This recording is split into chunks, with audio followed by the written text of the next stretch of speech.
United States President Donald Trump demanded immediate negotiations for the U.S. to acquire Greenland during his speech at the World Economic Forum in Davos on Wednesday. Trump described the self-governing Danish territory as a piece of ice that is part of North America. He also vowed not to use force to take control of the island. We probably won't get anything unless I decide to use excessive strength and force where we would be, frankly, unstoppable. But I won't do that. Okay, now everyone's saying, oh, good. That's probably the biggest statement I made because people thought I would use force. I don't have to use force. I don't want to use force. I won't use force. All the United States is asking for is a place called Greenland. Trump also said the U.S. was the only country capable of protecting Greenland. His growing interest in the island has sparked renewed tensions with European nations. Over the weekend, the U.S. president threatened Denmark and 7 other European countries with 10% tariff over their opposition to American control of Greenland. But I've been very fair, and I gave them a tariff, and it was fine. But I realized that without us, it's not Switzerland anymore. Without us, it's not any of the countries that are represented here. And we want to work with the countries. We want to work with them. We're not looking to destroy them. I could have said 39, 40%. I could have said I want a 70% tariff, then we make money with Switzerland. But Switzerland would have been probably destroyed, financially destroyed. I don't want to do that. But we should be paying the lowest interest rate of everybody. I hope Scott's listening to this because we should be paying the lowest interest rate of everybody. Without us, most of the countries don't even work. And then you have the protection factor. Without our military, which is the greatest in the world by far, without our military, you have threats that you wouldn't believe. You wouldn't believe. You don't have threats because of us, and that's because of NATO. One other thing, and I have to say it so importantly, in the old days, and I used to say I'm the youngest in the room. Now I'm among the older. I hate to say it. I don't feel old, but I'm among the older. But I remember not long ago, 20, 25 years ago, when good news came out about, let's say, the United States. The United States had a great quarter. The United States had a great month. All the stocks went up. And that's the way it's supposed to be. Now when they say the United States had a record quarter, it's unbelievable how well it's doing. All the stocks crash because they say, oh no, inflation, they're going to raise interest rates. And they do. Some of these stupid people like Powell, they raise interest rates. And what they do is they stop you from being successful. It used to be when we had a great quarter, a great month, great earnings, great anything, any good news, the stock market went up. That's the way it's going to be. We got to do that again because that's the way it should be. Now when we have a great month, they want to kill it. Like we did over 5%. People were surprised. We should do 20%. We could do 25%. When we announce good numbers, and the reason is they're so petrified of inflation. And growth doesn't mean inflation. We've had tremendous growth with very low inflation. In fact, growth can fight inflation, proper growth.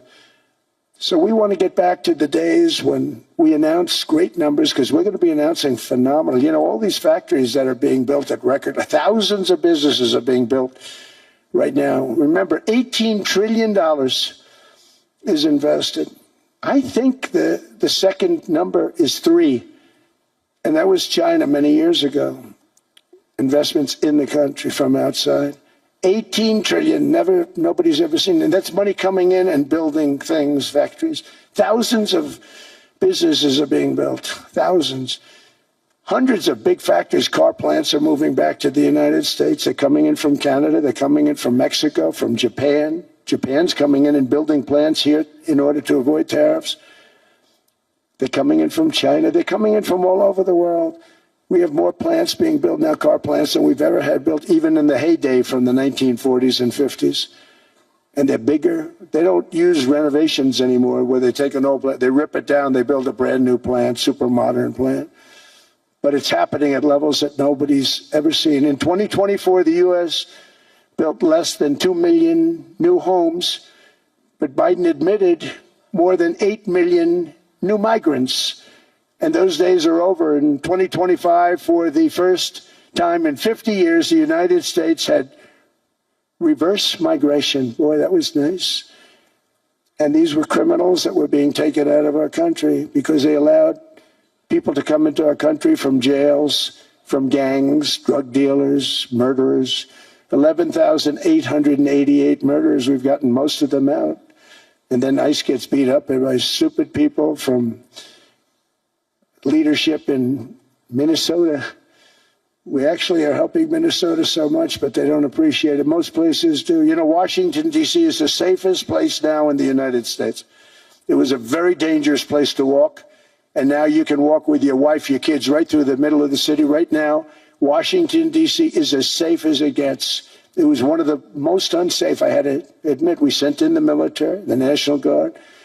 Within 2 months, it was great. Within 3 months, it's like a really great place and a safe place and a beautiful place. It's even been cleaned up. The graffiti's gone. The fences are gone. We don't have to worry about fences anymore. All of the places, the grasses are cut and replaced with new grass in many cases. It's all going to happen in the spring. But Washington and D.C. is beautiful again, and it's safe. New restaurants are opening up. They were all closing. Now you can't get into a restaurant. Restaurants in Washington, D.C. are all opening. Memphis also, Memphis, Tennessee, New Orleans, Louisiana. We're there for 3 weeks. We've cut the crime down by 64%. Within another month, we'll have virtually no crime. Mark, are you here?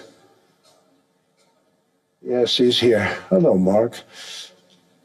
We never asked for anything, and we never got anything. We probably won't get anything unless I decide to use excessive strength and force where we would be, frankly, unstoppable. But I won't do that. Okay? Now everyone's saying, oh, good. That's probably the biggest statement I made, because people thought I would use force. I don't have to use force. I don't want to use force. I won't use force. All the United States is asking for is a place called Greenland, where we already had it as a trustee, but respectfully returned it back to Denmark not long ago after we defeated the Germans, the Japanese, the Italians, and others in World War II. We gave it back to them. We were a powerful force then, but we are a much more powerful force now. After I rebuilt the military in my first term and continue to do so today, we have a budget of $1.5 trillion. We're bringing back battleships.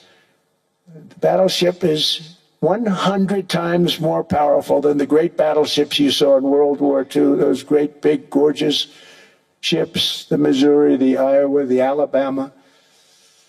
Because I thought maybe we could take them out of mothballs. They said, no, sir, these ships are 100, think of that, 100 times more powerful than those big, magnificent pieces of art that you saw so many times ago, that you still see on television. You say, wow, what a force. 100 times, each ship 100 times more powerful than the big battleships of the past.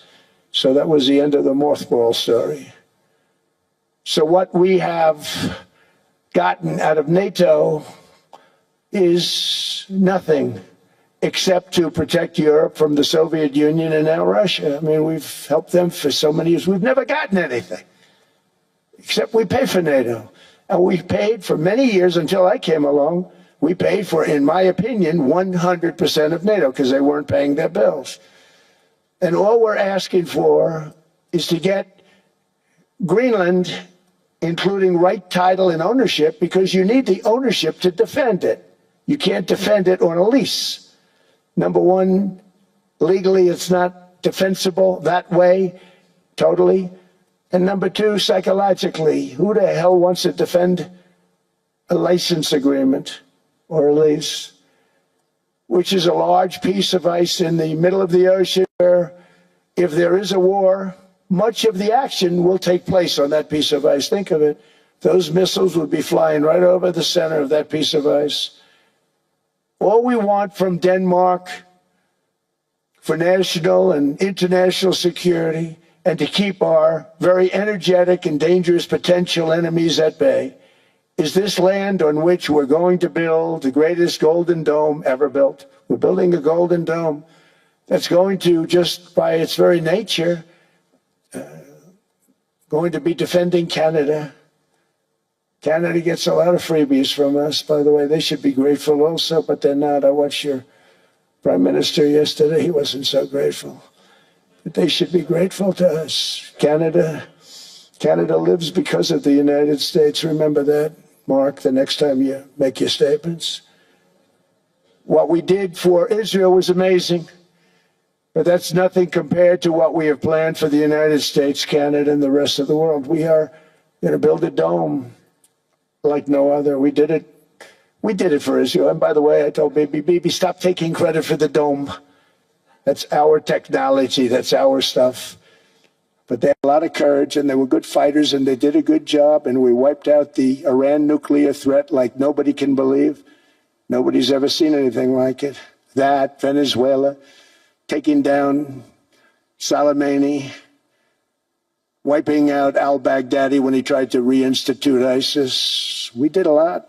I did a lot of big things, all perfectly executed. Everyone was perfectly executed. Somebody told me that, a military expert told me, sir, everything you've done has been perfectly executed. I said, I know.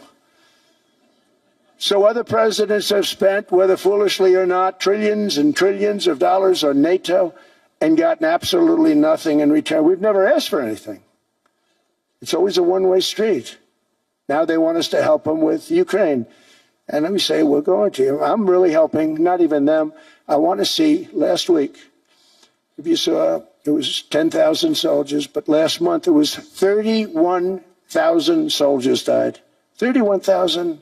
That's this room times, the number of people in this room times 30.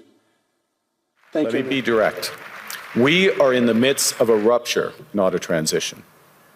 Over the past 2 decades, a series of crises in finance, health, energy, and geopolitics have laid bare the risks of extreme global integration.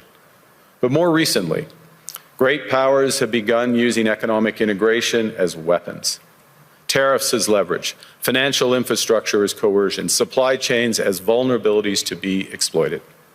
On Arctic sovereignty, we stand firmly with Greenland and Denmark and fully support their unique right to determine Greenland's future.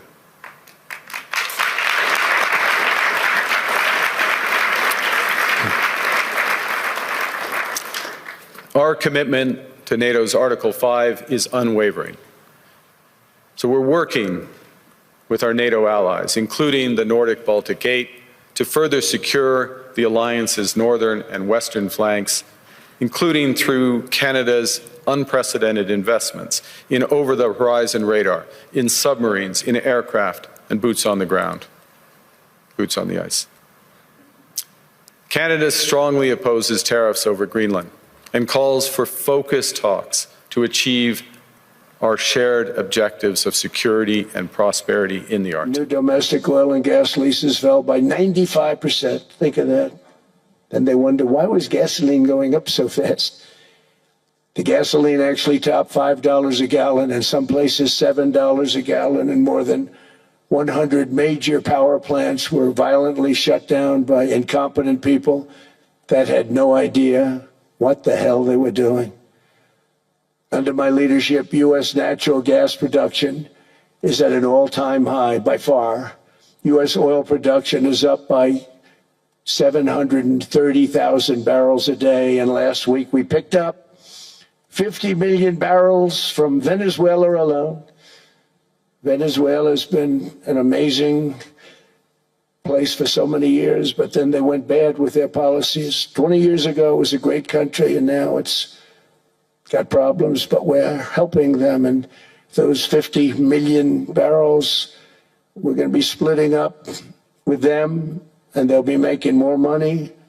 They've made it a long time. Venezuela is going to do fantastically well. We appreciate all of the cooperation we've been giving. We've been giving great cooperation. Once the attack ended, and they said, let's make a deal. More people should do that. But Venezuela is going to make more money in the next 6 months than they've made in the last 20 years. Every major oil company is coming in with us. It's amazing. It's a beautiful thing to see. The leadership of the country has been very good. They've been very, very smart.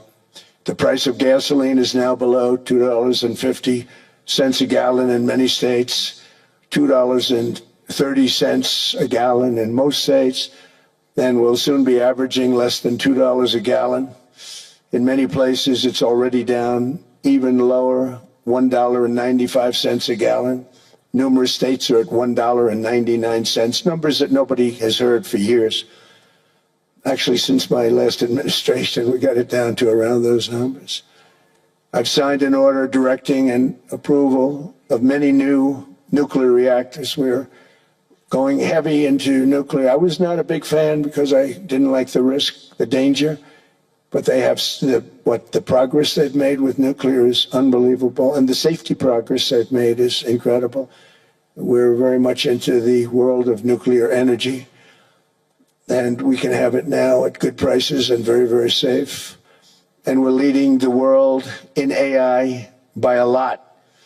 We're leading China by a lot. I think President Xi respects what we've done, in part because I've allowed these big companies building these massive buildings to build their own electric capacity. They're building their own power plants, which when added up is more than any country anywhere in the world is doing. I read recently an article in the Wall Street Journal that China's creating so much energy, and they are. I got to hand it to them.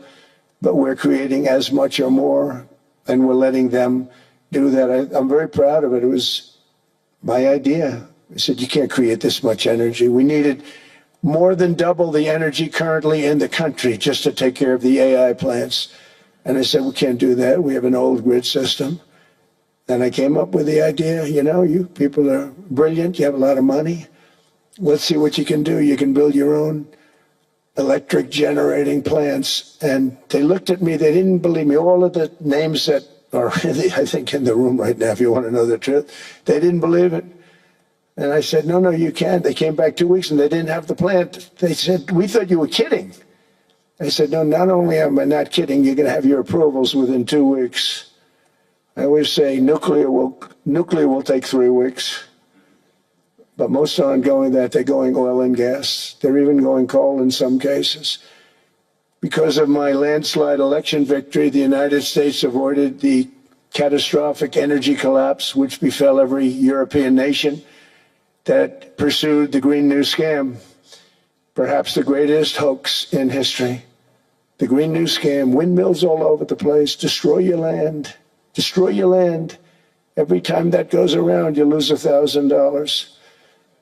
You're supposed to make money with energy, not lose money. Here in Europe, we've seen the fate that the radical left tried to impose on America. They tried very hard. Germany now generates 22% less electricity than it did in 2017. And it's not the current chancellor's fault. He's solving the problem. He's going to do a great job. But what they did before he got there, I guess that's why he got there. And electricity prices are 64% higher. The United Kingdom produces just 1/3 of the total energy from all sources that it did in 1999. Think of that, 1/3. And they're sitting on top of the North Sea, one of the greatest reserves anywhere in the world, but they don't use it. And that's one reason why their energy has reached catastrophically